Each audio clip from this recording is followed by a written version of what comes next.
Well, I just wanted to talk to you about Malcolm and how he's looking. I mean, he played very well in 2 games and looks very much in control of the offense. I mean, he's playing good football. And again, it's a lot more football to be played. We understand that. But again, right now, I'm pleased with his progress.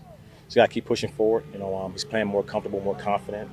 Again, just got to keep the kid going. I mean, he's a very perfectionist. He's hard on himself, so we got to make sure that we keep him focused. He's an eager guy. He wants to get out on the field all the time and get his reps in. So again, he's a different kid to coach because again, he's such a perfectionist, but at the same time, he's a good football player and he's playing good football right now.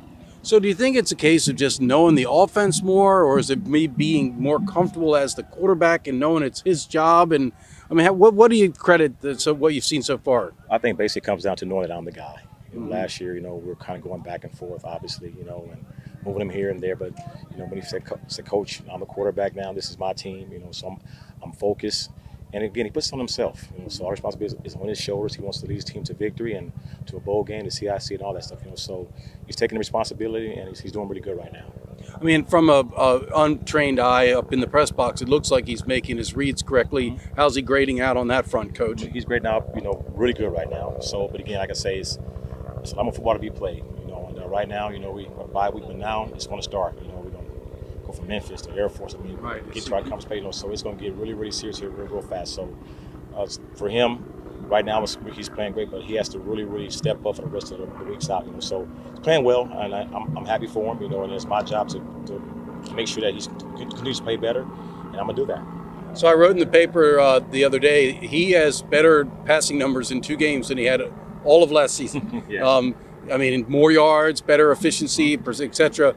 That's got to please you, because I know how hard you and Malcolm work together to improve that area of his game. Well, really, for me, it's not about me; it's about him. I mean, it's about his confidence.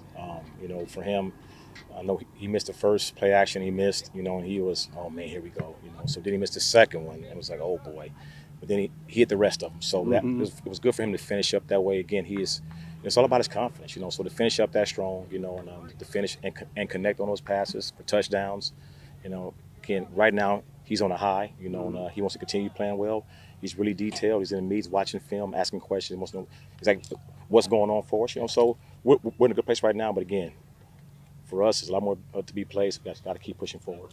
One of the things we talked about in preseason, you mentioned that Keenan Reynolds, after watching Malcolm play last year, had said, he needs to learn how to not take such brutal hits. And this year, I've seen a couple occasions when he was smart, got down, got out of bounds, what have you. Do you think he's improved upon that? The jury's still out on that one. Because the one he got out of bounds, did you hear me yelling at him on the sideline? Yeah. I was screaming at him, get out of bounds, get out of bounds. Right. But he wants to get those extra yards. He does.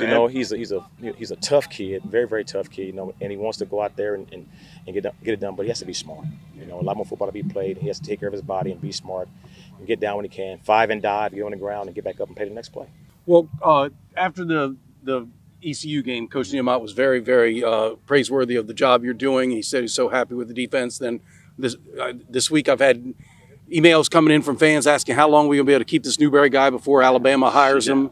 I would imagine you've been in this business long enough not to accept a coronation just yet. No, absolutely not. I mean, we're 2 games in. We got a long, long way to go, and we've got to get a lot better on defense. We're certainly doing some good things. I think our kids are playing really, really hard.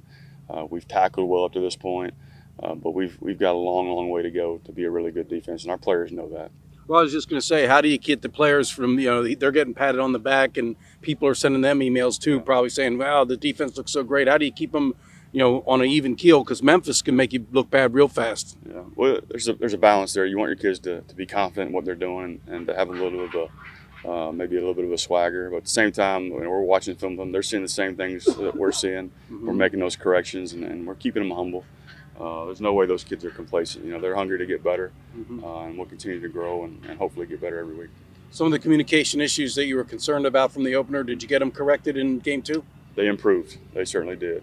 Still a few miscues here and there, and that's like I said, it's going to happen when you're a young football team. But that piece is getting better, and it improved dramatically from week 1 to week 2. Anybody in particular that stood out to you from the ECU game, players that you thought had good games and really performed well?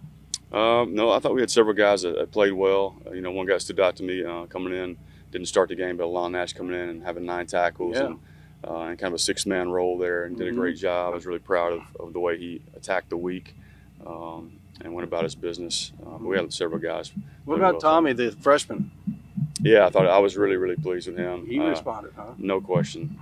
He's one of those guys that nothing phases him. You know, he's a pretty even-keeled guy, and he went out and played extremely hard, and he's going to continue to get better every week. And What do you we're really like about excited him? about him. I just like the way he handles himself, the way he goes about his business. Nothing seems to faze him. Mm-hmm. And for a freshman, you know, to play his first game, he wasn't big-eyed. You know, he takes coaching, he practices really hard. Mm-hmm. There's a lot to like about Tom. I think his future here is really bright. So early takes on Memphis. I know you probably had a chance to watch a little bit of film, but they're an explosive team. Always have been under Coach Norvell. Yeah. What is your early read on Memphis offense? Well, I think they're really good. They're big up front. They're physical. They've got really good skill players. Quarterback's a good player. They do some really good stuff schematically, so they're going to be a tough challenge.